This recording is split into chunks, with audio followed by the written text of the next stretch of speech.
Hi, my name's Tony Law from Lawson Homes, and today I'm going to try my best to make dry lining sound interesting. So, here we go. If you've got a bigger project like this, obviously you're going to have to get the place boarded out. And I would suggest that there's two ways that you can go about doing this. You could take the man and van approach.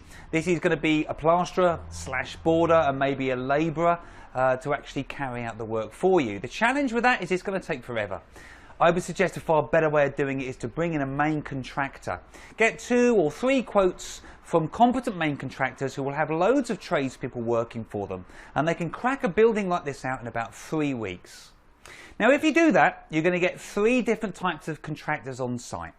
You're going to get tackers. Their job obviously is to tack plasterboard to the stud work that you've already done. You're going to get dabbers. Obviously their job is to dab adhesive on the wall and then squidge plasterboard against it. And last but by no means least, you've got plasterers. Their job is simply to make the previous 2 guys' work look good. Now as you can see, we are getting on really well with this place now. The whole of the upstairs is fully boarded.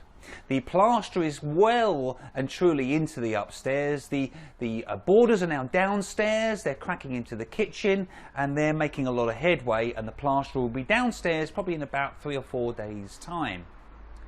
Now as we move through the building, you can see that we've used different coloured boards, and so I'd like to just explain what we're actually putting on the wall here. So obviously, first up, we've got standard wallboard, standard plasterboard. We never use 9mm. I never see the point. We use 12.5mm throughout all of the boards that we use. We're using this stuff wherever we can, simply because it's the cheapest type of board. Next on the list, we've got fire panel. This is the pink stuff. Now, horizontally, between the ground floor and the first floor, we're having to put 2 layers of this stuff because we need to give it 1 hour protection vertically.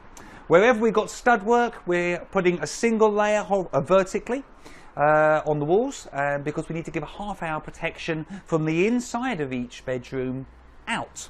So that's fire panel. Next on the list, we've got acoustic board. Now, in some places throughout the building, if you look back to a previous video, you'll remember that there are bedrooms that are actually touching. There's a couple actually that are actually touching. So wherever we've got that, we're also putting acoustic board on the wall just to kill the transfer of sound between the 2 bedrooms.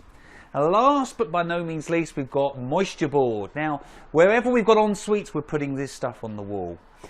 A lot of people don't bother with this. They would put normal plasterboard up and then they would skim it. I don't personally think that's the right way to approach it. I think using this stuff makes a lot of sense. If you get a tiny hairline crack and you're, for example, around the back of a shower tray, you've tiled down and you get a tiny hairline crack, if you've used standard plasterboard, moisture can get in and it will blow that board out. So I would suggest using this stuff. So that's dry lining in a nutshell.